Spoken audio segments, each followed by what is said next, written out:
आप सभी का अमरीन पाठशाला में स्वागत है। बच्चों, हमारा विषय चल रहा है राजा, किसान और नगर, यानी कि आरंभिक राज्य और अर्थव्यवस्थाएं।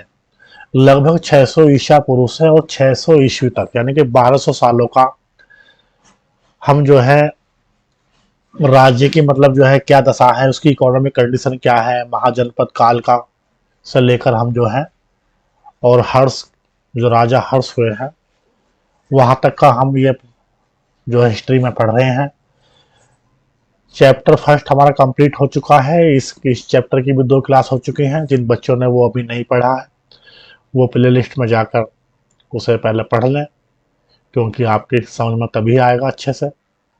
और अपने फ्रेंड्स को शेयर करें।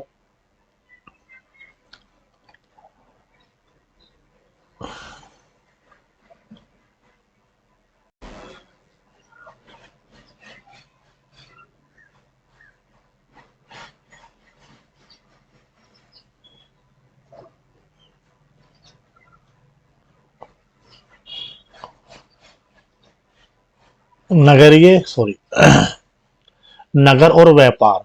नए नगर। तो आइए उन नगरों की बात करें जिनका विकास लगभग जो है 6ठी ईसा पूर्व में उपमहाद्वीप के विभिन्न क्षेत्रों में हुआ। जैसा कि हमने पढ़ा है कि इनमें से अधिकांश नगर महाजनपदों की राजधानियां थी। बच्चों, हम पीछे पढ़ चुके हैं कि नए नए जो है नगरों का विकास हुआ है। अब नगर किस तरह के हैं? कुछ नगर तो जो 16 महाजनपद हैं उनकी राजधानी है, और राजधानी भी जो है 2 या 3 शहरों में राजधानी थी। कुछ की एक शहर में थी, कुछ की 2 में थी, कुछ की 3 में थी। कुछ व्यापारिक नगर थे, कुछ एजुकेशनल सेंटर के रूप में उभरे। तो विभिन्न जो है उद्देश्य से जो है नगरों का विकास हुआ है। तो अधिकांश नगर महाजनपदों की राजधानी थी। प्राय सभी नगर संचार मार्गों किनारे बसे थे। पाटलिपुत्र जैसे नगर, कुछ नगर नदी मार्ग के किनारे बसे थे। उज्जैनी जैसे अन्य नगर भूतल मार्गों किनारे थे। इसके अलावा पुहार,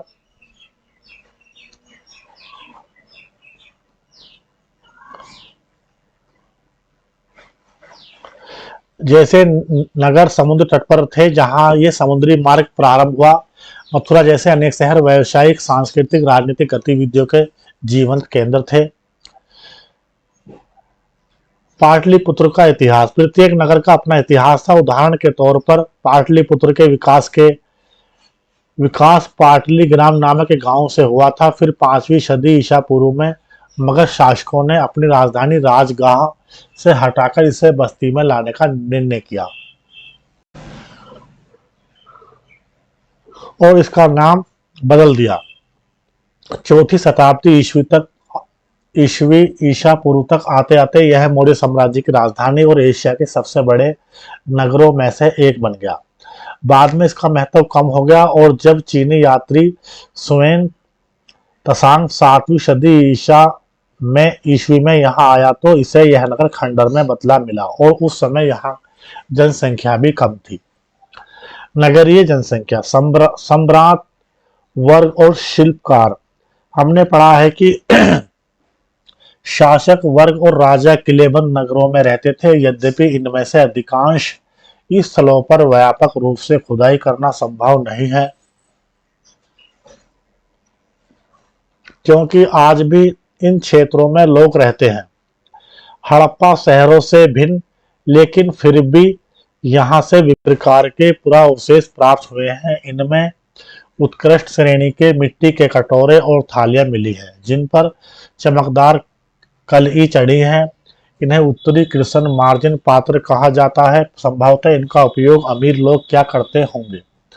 साथ ही सोने, चांदी, कांसे, तांबे, हाथी दांत, शीशे जैसे तरह तरह के पदार्थों के बने गहने, उपकरण, हथियार, बर्तन, सीप और पकी मिट्टी मिली है। द्वितीय शताब्दी ईसा पूर्व आते आते हमें कई नगरों में छोटे दानात्मक अभिलेख प्राप्त होते हैं। ठीक है, द्वितीय शताब्दी ईसा पूर्व आते आते हमें कई नगरों में छोटे दानात्मक यानी कि दान वाले अभिलेख प्राप्त होते हैं, जिनमें दाता के नाम के साथ साथ प्राय उसके व्यवसाय का भी उल्लेख है। यानी कि दाता का नाम लिखा है और उसका जो है क्या व्यवसाय करता है उसका नेम उल्लेख है। इनमें नगरों में रहने वाले धोबी,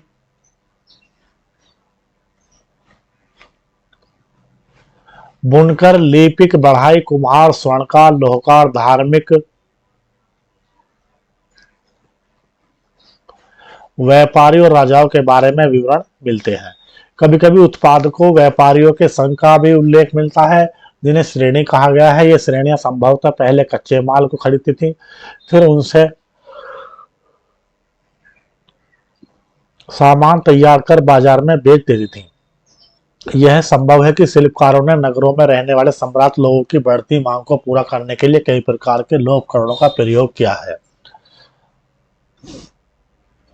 बच्चों यहाँ पर देखो आप, एक प्रतिमा की भेंट, यह मथुरा से मिली एक मूर्ति का भाग है। इस पर प्राकृत में अभिलेख है, जिसमें कहा गया है कि एक स्वर्णकार धर्मक की पत्नी नागप्रिया ने इसे एक धार्मिक स्थल में स्थापित किया था।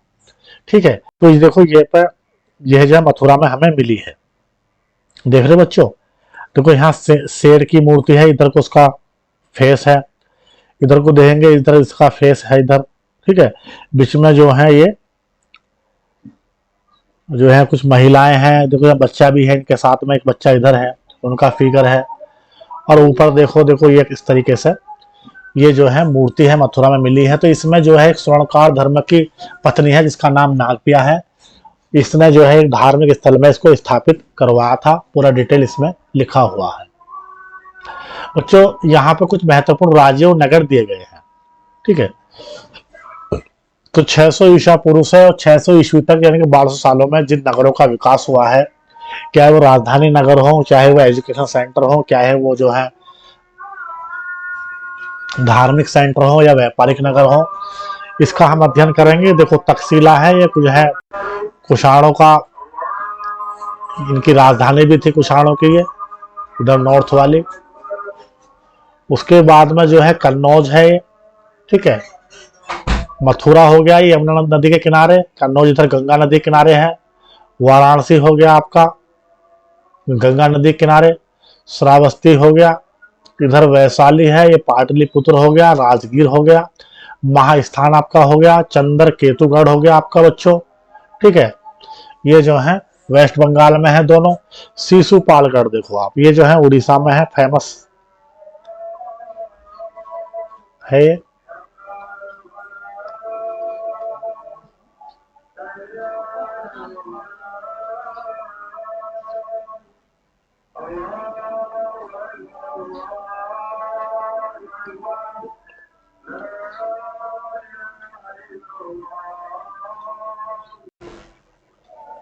अच्छा जी, पैठन है, सातवाहन, धान्य कटक है, चोल है, सोपारा है, भरुकच्छ है, सख है, उज्जैनी है, विदिशा है, कौशाम्बी है, मथुरा है, कन्नौज है।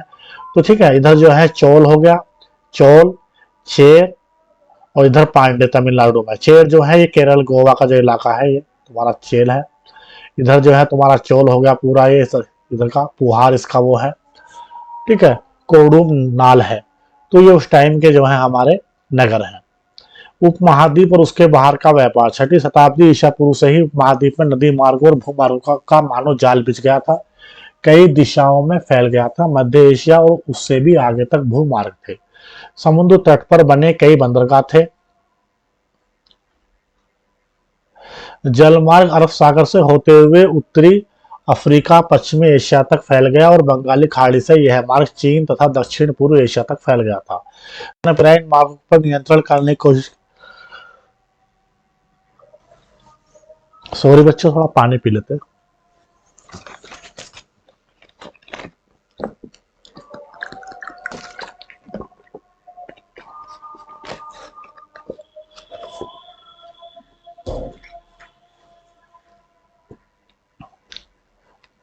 कोशिश की और संभवतः वे इन मार्गों पर व्यापारियों की सुरक्षा के लिए बदले में उनसे धन लेते थे।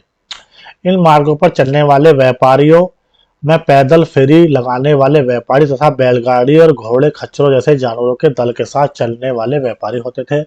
साथ ही समुद्री मार्ग से भी लोग यात्रा करते थे, जो खतरनाक तो थी लेकिन बहुत लाभदायक भी होती थी। तमिल भाषा में सत्थुवन और प्राकृत में सतवा और सेट्टी के नाम से प्रसिद्ध सफल व्यापारी बड़े धनी हो जाते थे। ठीक है, तो ये तमिल भाषा में जो है मसतवन है। ठीक है, और प्राकृत में इनको बोलते हैं सतवा या सेट्टी। ठीक है, जैसा हमारे एक्टर हैं, फिल्मी एक्टर हैं सुनील शेट्टी, तो ये उसी का मतलब जो है सरनेम है ये। तो नाम से प्रसिद्ध सफल व्यापारी बड़े धनी हो जाते थे। नमक, अनाज, कपड़ा, धातु और उससे निर्मित उत्पाद है, पत्थर, लकड़ी, जड़ी बूटी जैसे अनेक प्रकार के सामान एक स्थान से दूसरे स्थान तक पहुंचाए जाते थे। रोमन साम्राज्य में काली मिर्च जैसे मसालों तथा कपड़ों व जड़ी बूटियों की भारी मांग थी। इन सभी वस्तुओं को अरब सागर के रास्ते भूमध्य क्षेत्र तक पहुंचाया जाता था। यहाँ पर देखो एक यूनानी समुद्र, मालाबार तट यानी कि आधुनिक केरल, यह एक यूनानी समुद्र यात्री द्वारा रचित पेरिप्लस ऑफ द एरिथ्रियन सी एक प्रसिद्ध किताब है। ये लगभग प्रथम शताब्दी ईस्वी की। इसका लेखक अभी अज्ञात है बच्चों। क्या नाम है इसका? Periplus of the Erythraean sea. Erythraean बोलते हैं जो है इसे लाल सागर को। तो भारी मात्रा में काली मिर्च और दाल चीनी खरीदने के लिए बाजार वाले नगरों में वे विदेशी व्यापारी जहाज भेजते हैं। तो एक तो यहाँ भारी मात्रा में सिक्कों, पुखरार, सुरमा, मूंगे, कच्चे शीशे, तांबे, टिन और शीशे का आयात किया जाता है। इन बाजारों के आसपास भारी मात्रा में उत्पन्न काली मिर्च का निर्यात किया जाता है। इसके अलावा उच्च कोटि के मोतियों, हाथी दांत, रेशमी वस्त्र, विभिन्न प्रकार के पारदर्शी पत्थरों, हीरो और काले नग और कुछ कछुए की खोपड़ी का भारी मात्रा में आयात होता है। तमिलनाडु के कोडुमनाल में बहुमूल्य और कम मूल्यवान पत्थरों से बनाए जाने वाले मूंगों के उद्योग के पुरातात्विक साक्ष्य मिले हैं। यह संभव है कि पेरिप्लस में वर्णित पत्थरों को इन्हीं तटवर्ती बंदरगाहों तक स्थानीय व्यापारी ले होंगे। ठीक है बच्चों, सिक्के और राजा।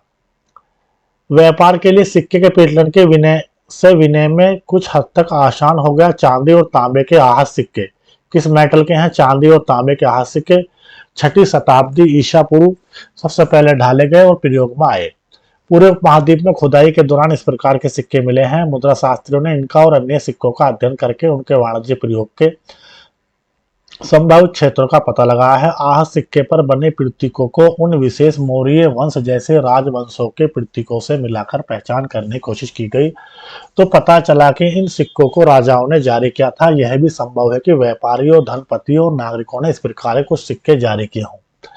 शासकों की प्रतिमा और नाम के साथ सबसे पहले सिक्के हिंद यूनानी शासकों ने जारी किए थे, जिन्होंने द्वितीय शताब्दी ईसा पूर्व में उपमहाद्वीप के उत्तरी पश्चिमी क्षेत्र पर नियंत्रण स्थापित किया था। हालांकि सोने सिक्के बड़े पैमाने पर प्रथम शताब्दी ईस्वी में कुषाण राजाओं ने जारी किए थे। इनके आकार और वजन तत्कालीन रोमन सम्राटों तथा ईरान के पार्थियन शासकों द्वारा जारी सिक्कों के बिल्कुल समान थे। उत्तर और मध्य भारत के कई स्थलों पर ऐसे सिक्के मिले हैं। सोने के सिक्कों के व्यापक प्रयोग से संकेत मिलता है कि बहुमूल्य वस्तुओं और भारी मात्रा में वस्तुओं का विनिमय किया जाता था। इसके अलावा दक्षिण भारत के अनेक पुरास्थलों से बड़ी संख्या में रोमन सिक्के मिले हैं, जिनसे यह स्पष्ट है कि व्यापारिक तंत्र राजनीतिक सीमाओं से बंधा नहीं था। दक्षिण भारत रोमन साम्राज्य के अंतर्गत न होते हुए भी व्यापारिक दृष्टि से रोमन साम्राज्य से संबंधित था। पंजाब, हरियाणा जैसे क्षेत्रों के योद्धे प्रथम शताब्दी ईस्वी कबायली गणराज्यों ने भी सिक्के जारी किए थे। योद्धा पुराविदों को योद्धे शासकों द्वारा जारी तांबे के सिक्के हजारों की संख्या में मिले हैं। सिक्के जिनसे योद्धों के व्यापार में रुचि और सहभागिता परिलक्षित होती है। प्रथम शताब्दी ईस्वी में जो पंजाब हरियाणा का इलाका है, तो यहाँ पर जो याद करने वाले हैं वो योद्धे हैं। सोने के सबसे भव्य सिक्कों में से कुछ गुप्त शासकों ने जारी किए। इनके आरंभिक सिक्कों में प्रयुक्त सोना अति उत्तम था। इन सिक्कों के माध्यम से दूर देशों से व्यापार विनिमय करने में आसानी होती थी, जिससे शासकों को भी लाभ होता था। 6ठी शताब्दी ईस्वी में सोने के सिक्के मिलने कम हो गए। क्या इससे यह संकेत मिलता है कि उस काल में कुछ आर्थिक संकट पैदा हो गया था? इतिहासकारों में इसे लेकर मतभेद है। कुछ का कहना है कि रोमन साम्राज्य के पतन के बाद दूरवर्ती व्यापार में कमी आई, जिससे उन राज्यों, समुदाय और क्षेत्रों की संपत्ति पर असर पड़ा जिन्हें दूरवर्ती व्यापार से लाभ मिलता था। अन्य का कहना है कि इस काल में नए नगरों और व्यापार के नवीन तंत्रों का उदय होने लगा था। उनका यह भी कहना है कि यद्यपि इस काल के सोने के सिक्कों का मिलना तो कम,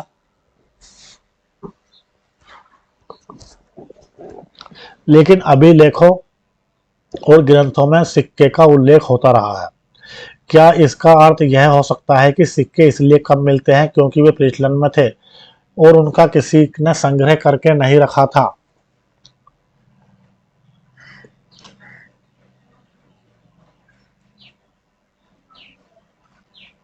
पेरिप्लस यूनानी भाषा का शब्द है जिसका अर्थ है समुद्र की यात्रा, समुद्री यात्रा है। ठीक है। एरिथ्रियन यूनानी भाषा का शब्द है जिसका मीनिंग है लाल सागर। ठीक है बच्चों। मुद्रा शास्त्र सिक्कों का अध्ययन है। इसके साथ ही उन पर पाए जाने वाले चित्र, लिपि आदि तथा उनकी धातुओं का विश्लेषण और जिन संदर्भों में इन सिक्कों को पाया गया है उनका अध्ययन भी मुद्रा शास्त्र के अंतर्गत आता है। सबसे ही स्पष्ट है कि इन सिक्कों पर प्रतीकों को आहत कर उन्हें बनाया जाता था। मूल बातें। अभिलेखों का अर्थ कैसे निकाला जाता है? अभी तक हम अन्य बातों के अलावा अभिलेखों के अंशों के बारे में अध्ययन कर रहे थे, लेकिन इतिहासकारों को यह कैसे ज्ञात होता है कि अभिलेखों पर क्या लिखा है? एक योद्धा सिक्का, यानी कि जो है, देखो बच्चों, एक गुप्त सिक्का है। ध्यान से देखो आप। व्यापार में विनिमय के लिए क्या क्या प्रयोग होता था? उल्लेखित स्रोतों से किस प्रकार के विनिमय का पता चलता है? क्या कुछ विनिमय ऐसे हैं जिनका प्रयोग ज्ञात स्रोतों से नहीं हो पाता, ज्ञान स्रोतों से नहीं हो पाता? चर्चा कीजिए बच्चों इस पर। तो व्यापार में विनिमय के लिए क्या क्या प्रयोग होता था बच्चों? सिक्के चलते थे, करेंसी था, और वजह वस्तु विनिमय का भी जो है मामला चलता था। उल्लेखित स्रोत से किस प्रकार के विनिमय का पता चलता है? दोनों ही व्यापार का पता चलता है, यानी कि हमारा जो है करेंसी सिस्टम भी है, मुद्रा शास्त्र भी है, और जो है वस्तु विनिमय भी अभी चल रहा है। देखो बच्चों, यहाँ पे जो है एक ये अशोक का एक अभिलेख है। देखो ये इस पर लिखा है, देखो ये एक स्क्रिप्ट इस पर जो है लिखी हुई है, इसे आप ध्यान से देखेंगे बच्चों।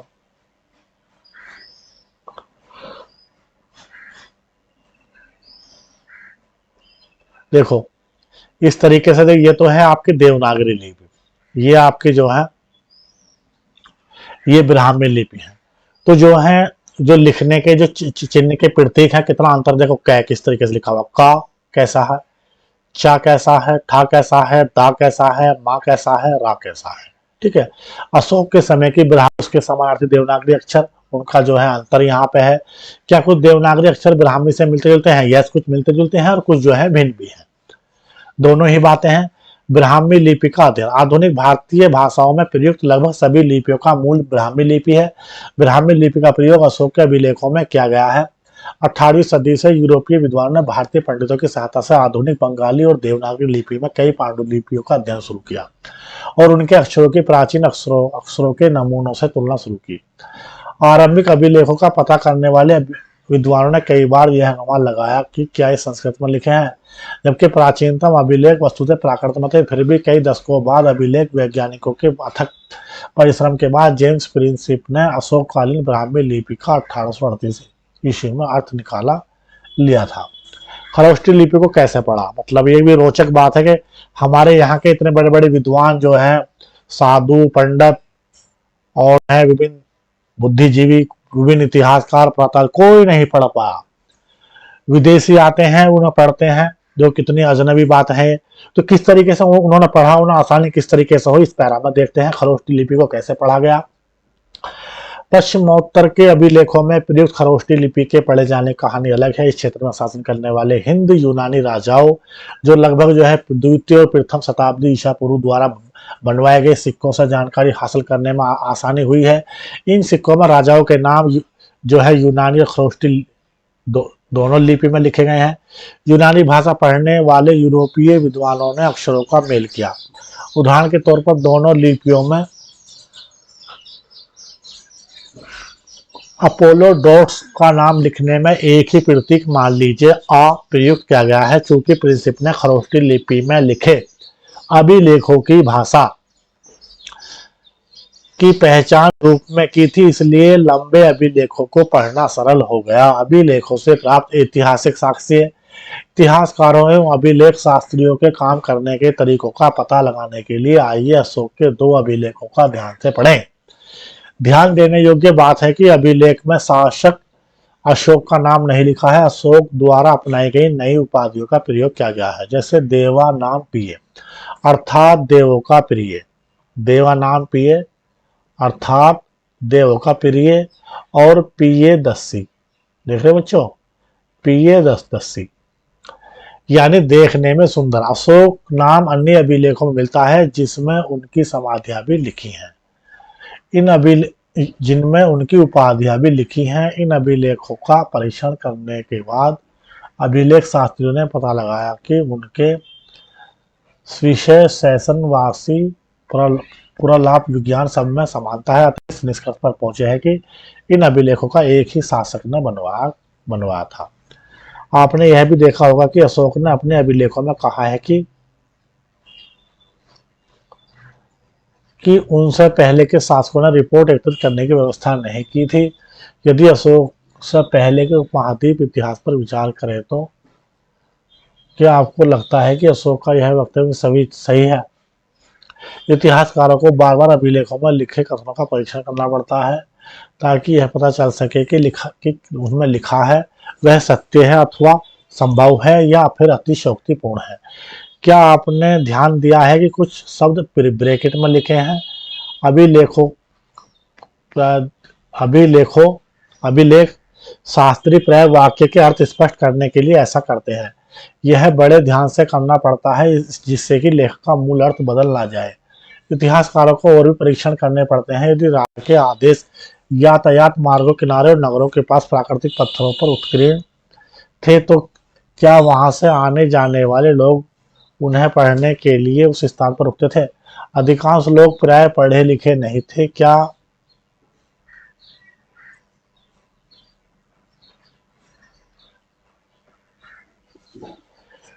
ठीक है बच्चों, क्या आपने ध्यान दिया है कि कुछ शब्द ब्रैकेट में लिखे हैं? अभिलेख शास्त्रीय प्रयोग वाक्यों के अर्थ को स्पष्ट करने के लिए ऐसा करते हैं। यह बड़े ध्यान से करना पड़ता है जिससे कि लेख का मूल अर्थ ना बदल जाए। इतिहासकारों को और भी परीक्षण करने पड़ते हैं। यदि राजा के आदेश यातायात मार्गों किनारे नगरों के पास प्राकृतिक पत्थरों पर उत्कीर्ण थे तो क्या वहां आने जाने वाले लोग, जो निकलने वाले लोग हैं, रास्ते से आने जाने वाले लोग हैं, क्या उन्हें पढ़ने के लिए उस स्थान पर रुकते थे? अधिकांश लोग पढ़े लिखे नहीं थे, यानी कि बहुत कम पढ़े लिखे लोग उस टाइम थे। हिंद यूनानी शासक मेनांडर का एक सिक्का है, देखो यहाँ, ये उनकी फोटो है इस फेज पर, और दूसरे वाले फेज पर जो है इसकी देखो वीणा बजाते हुए इनकी एक मूर्ति है। ठीक है। राजा के आदेश, राजन देवना पिए पिए दसी, यह कहते हैं अतीत में मसलों को, यानी कि राजा देवना यानी कि देवताओं का प्रिय, और पिए दसी यानी कि देखने में सुंदर मुख वाला राजा अशोक अतीत में मसलों को निपटाने और नियमित रूप से सूचना एकत्रित करने की व्यवस्थाएं नहीं थी, लेकिन मैंने निम्नलिखित व्यवस्था की है। लोगों के समाचार हम तक प्रतिवेदक सदैव पहुंचाए, चाहे मैं कहीं भी हूँ, खाना खा रहा हूँ, अंतेपुर में हूँ, विश्राम कक्ष में हूँ, या गौशाला में हूँ, या फिर पालकी में मुझे कहीं ले जा रहा हो, अथवा वाटिका में हूँ, तो मैं लोगों के विषयों पर निरीक्षण कर संभल स्थल पर करूंगा। अभिलेख शास्त्री ने प्रतिवेदक शब्द का संवाददाता बताया है। आधुनिक संवाददाता की तुलना प्रतिवेदक के दायित्व कितने भिन्न रहे होंगे। आपने यह भी देखा होगा कि अशोक ने अभिलेखों में कहा कि उनसे पहले के शासकों ने रिपोर्ट एकत्रित करने की व्यवस्था नहीं की थी। यदि अशोक ने पहले के उपमहाद्वीप के इतिहास पर विचार करें तो आपको पता लगता है कि अशोक का यह वक्तव्य रिपोर्ट एकत्रित करने की व्यवस्था नहीं की थी। यदि अशोक ने पहले के उपमहाद्वीप के इतिहास पर विचार करें तो आपको लगता है कि अशोक का यह वक्तव्य सही है? इतिहासकारों को बार बार अभिलेखों में लिखे कथनों का परीक्षण करना पड़ता है ताकि यह पता चल सके कि उनमें लिखा क्या है, वह सत्य है, संभव है या अतिशयोक्तिपूर्ण तो नहीं है। क्या आपने ध्यान दिया कि कुछ शब्द ब्रैकेट में लिखे हैं? अभिलेख शास्त्रीय वाक्यों के अर्थ स्पष्ट करने के लिए ऐसा करते हैं। यह बड़े ध्यान से करना पड़ता है, इससे एक लेखक का मूल अर्थ बदल ना जाए। इतिहासकारों को और भी परीक्षण करने पड़ते हैं कि राजा के आदेश यातायात मार्गों किनारे और नगरों के पास प्राकृतिक पत्थरों पर उत्कीर्ण थे, तो क्या वहां से आने जाने वाले लोग उन्हें पढ़ने के लिए उस स्थान पर रुकते थे? अधिकांश लोग प्राय पढ़े लिखे नहीं होते थे। क्या पाटलिपुत्र में प्रयुक्त प्राकृत उपमहाद्वीप में सभी स्थानों पर लोग समझते थे कि क्या राजा के आदेश का पालन किया जाता था? इस प्रश्न का उत्तर पाना सदैव आसान नहीं है। इनमें से कुछ समस्याओं के प्रमाण हमें अशोक के अभिलेख में मिलते हैं, जिसकी व्याख्या प्राय अशोक के वेदन के प्रतिबिंब के रूप में की जाती है। साथ ही यह भी युद्ध के प्रति उनकी मनोवृत्ति में परिवर्तन लाने की दर्शाता है। जैसा कि हम आगे पढ़ेंगे कि हम अभिलेख के शाब्दिक अर्थ के परे समझने का प्रयास करते हैं तो परिस्थिति और भी जटिल हो जाती है। यद्यपि अशोक ने अभिलेखों के आधुनिक उड़ीसा से प्राप्त हुए हैं, लेकिन उनकी वेदना का परिलक्षण करने वाले अभिलेख उन पर ध्यान देंगे। देखो, यदि अशोक ने अभिलेख आधुनिक उड़ीसा से प्राप्त हुए हैं, लेकिन उनकी वेदना का परिलक्षित करने वाले अभिलेख वहां नहीं मिला है, अर्थात यह अभिलेख उस क्षेत्र में नहीं उपलब्ध है जिस पर विजय प्राप्त की गई है। इसका हम क्या अर्थ लगाएं? क्या राजा की नव विजय की वेदना उस क्षेत्र के लिए इतनी दर्दनाक थी कि राजा इस मुद्दे पर कुछ ना कह सका? राजा की वेदना। जब देवनापिय प्रियदर्शी ने अपने शासन के 8 वर्ष पूरे किए तो उन्होंने कलिंग अथवा आधुनिक तटवर्ती उड़ीसा पर विजय प्राप्त की। 1.5 लाख पुरुषों को निष्कासित किया गया, 1 लाख लोग मारे गए, इससे भी ज्यादा मृत्यु को प्राप्त हुए। कलिंग पर शासन स्थापित करने के बाद देवनाम पिय धमके गहन अध्ययन धमके इसने धमके देश में डूब गए।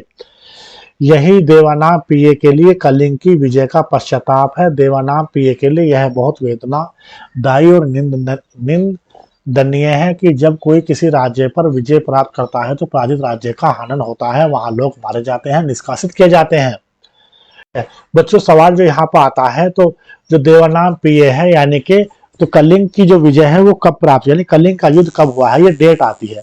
तो जो उनका राज्य अभिषेक हुआ है यानी कि उनके शासन के 8वें वर्ष। ये सवाल बहुत इंपॉर्टेंट बच्चों सवाल है, बहुत बार पूछा गया है यूजीसी नेट, टीजीटी, पीजीटी और विभिन्न प्रतियोगिता परीक्षा में। अभिलेख साक्ष्य की सीमा। अब आपको यह पता चल गया होगा कि अभिलेखों से प्राप्त जानकारी की सीमा होती है, कभी कभी इसकी तकनीकी सीमा होती है। अक्षरों के हल्के ढंग से उत्कीर्ण किया जाता है जिन्हें पढ़ पाना मुश्किल होता है। साथ ही अभिलेख नष्ट भी हो सकते हैं जिनसे अक्षर लुप्त हो जाते हैं। इसके अलावा अभिलेख के शब्दों के वास्तविक अर्थ के बारे में पूर्ण रूप से ज्ञान हो पाना सदैव सरल नहीं होता, क्योंकि कुछ अर्थ किसी विशेष स्थान या समय से संबंधित होते हैं। यदि आप अभिलेख के शोधन पत्रों को पढ़ें तो इनमें से कुछ का उल्लेख काल रेखा 2 में किया गया है। आप पाएंगे विद्वान इनके पढ़ने की वैकल्पिक विधियों पर चर्चा करते रहते हैं। यदि भी कई अभिलेख प्राप्त हुए हैं लेकिन सभी के अर्थ नहीं निकाले जा सके हैं या प्रकाशित किए गए हैं, उनमें उनके अनुवाद किए गए हैं। इसके अतिरिक्त और अनेक अभिलेख रहे होंगे जो कालांतर में सुरक्षित नहीं बचे हैं। इसलिए जो अभिलेख अभी उपलब्ध है वह संभवतः कुल अभिलेखों के अंश मात्र है। इसके अतिरिक्त एक और मौलिक समस्या है, यह जरूरी नहीं है कि जिसे हम आज राजनीतिक और आर्थिक रूप से महत्वपूर्ण मानते हैं उन्हें अभिलेखों में अंकित किया गया हो। उदाहरण के तौर पर खेती की दैनिक प्रक्रियाएं, रोजमर्रा की जिंदगी के सुख दुख का उल्लेख अभिलेखों में नहीं मिलता है, क्योंकि प्राय अभिलेख बड़े और विशेष अवसरों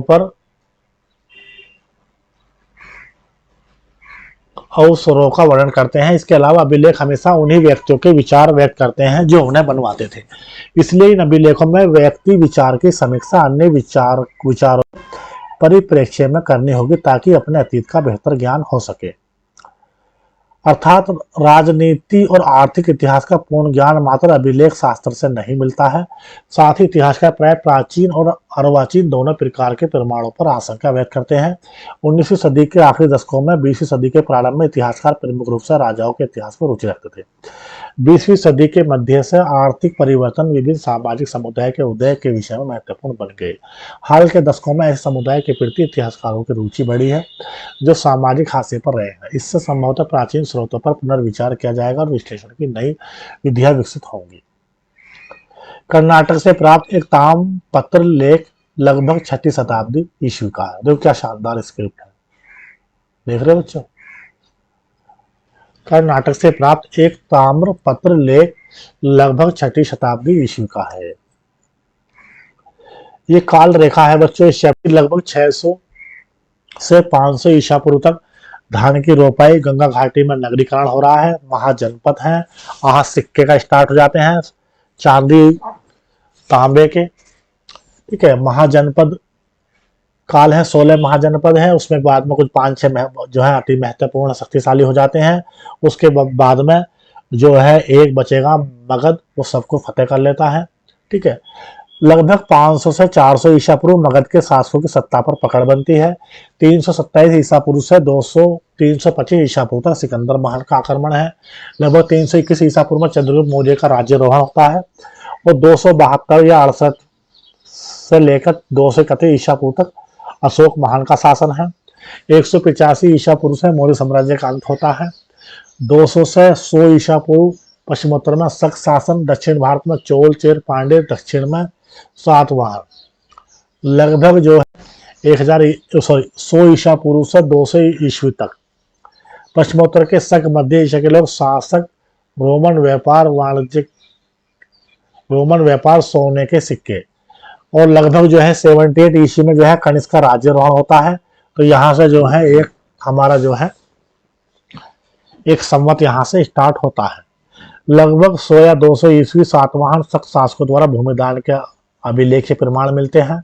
इंपोर्टेंट है बच्चों। गुप्त शासकों का आरंभ लगभग 320 ईस्वी। ठीक है, लगभग 335 से 375 समुद्रगुप्त, 335 से 375 ईस्वी। 375 से 441 चंद्रगुप्त द्वितीय दक्कन में वाकाटक। लगभग 500-600 ईस्वी कर्नाटक में चालुक्य का उदय और तमिलनाडु में पल्लवों का उदय। कन्नौज के राजा हर्षवर्धन चीनी यात्री स्वयं तसांग की यात्रा, अरबों की सिंध पर विजय। ठीक है, तो देखो 375 से 415 ईस्वी में चंद्रगुप्त द्वितीय दक्कन में वाकाटक और 500 से 600 ईस्वी में क्या है कर्नाटक में चालुक्य का उदय होता है और तमिलनाडु में पल्लवों का उदय होता है। ठीक है, कर्नाटक में किसका हो रहा है? चालुक्य का, और तमिलनाडु में हो रहा है पल्लवों का। 606 से 647 कन्नौज के राजा हर्षवर्धन चीनी यात्री हुएनसांग की यात्रा, अरबों पर संत की विजय। लगभग 712 ईसा पूर्व। ठीक है, आर्थिक विकास का शुद्ध काल निर्धारण आसान नहीं है, साथ ही उपमहाद्वीप में अनेक भिन्नताएं हैं जिन्हें काल रेखा में इंगित नहीं किया गया है। विशेष विकास के विशिष्ट काल का उल्लेख किया गया है। कनिष्क के राज्यरोहण की तिथि निश्चित नहीं है, अतः राज्यरोहण की तिथि के साथ प्रश्नवाचक चिन्ह लगाया गया है। अभिलेख शास्त्र के क्षेत्र में महत्वपूर्ण प्रकृति। 1784 में बंगाल एशियाटिक सोसाइटी का गठन हुआ है। 19वीं जो है शताब्दी में 1810 तक कोलिन मैकेंजी ने संस्कृत और तमिल भाषा में 8000 अभिलेख एकत्रित किए। 1838 में जो है जेम्स प्रिंस द्वारा अशोक के ही ब्राह्मी लिपि के अभिलेखों का अर्थ निकाला है, जो ब्राह्मी लिपि में है। जेम्स प्रिंस ने 1838 में 1817 में अलेक्जेंडर कनिंघम ने अशोक के अभिलेखों के एक अंश को प्रकाशित किया। 1806 दक्षिण भारत के अभिलेखों में शोरपत्र एपिग्राफिया कर्नाटका का प्रथम अंक, एपिग्राफिया इंडिया का प्रथम अंक 1888 में। 20वीं शताब्दी 1965-66 उड़ीसा सरकार ने Indian epigraphy and Indian epigraphical glossary प्रकाशित की। डीसी सरकार ने इंडियन एपिग्राफी ऑफ इंडिया।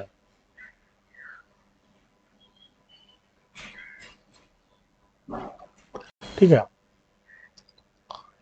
देखो 1965-66 में डीसी सरकार जो है भारतीय इतिहासकार हैं, Indian epigraphy and Indian epigraphical glossary प्रकाशित की थी इन्होंने। ठीक है बच्चों जिन बच्चों ने हमारे चैनल को लाइक और सब्सक्राइब नहीं किया है वो जो है सब्सक्राइब करेंगे और अपने जो क्लास के सहपाठी हैं सभी को शेयर करेंगे अपने फ्रेंड्स को। ठीक है बच्चों, सभी क्लास की कक्षाएं हमारे यहाँ पर आपको हिस्ट्री की, हिंदी की बच्चों आपको मिलेंगी। ठीक है, आज का जो है हम इतना ही करते हैं, अगले क्लास में हम नेक्स्ट चैप्टर लेंगे और फिर जिनके क्वेश्चन आंसर हो बच्चों वो एक ही सीरीज में जो है पूरे करा देंगे आपको। ठीक है, धन्यवाद बच्चों, हैव अ नाइस डे।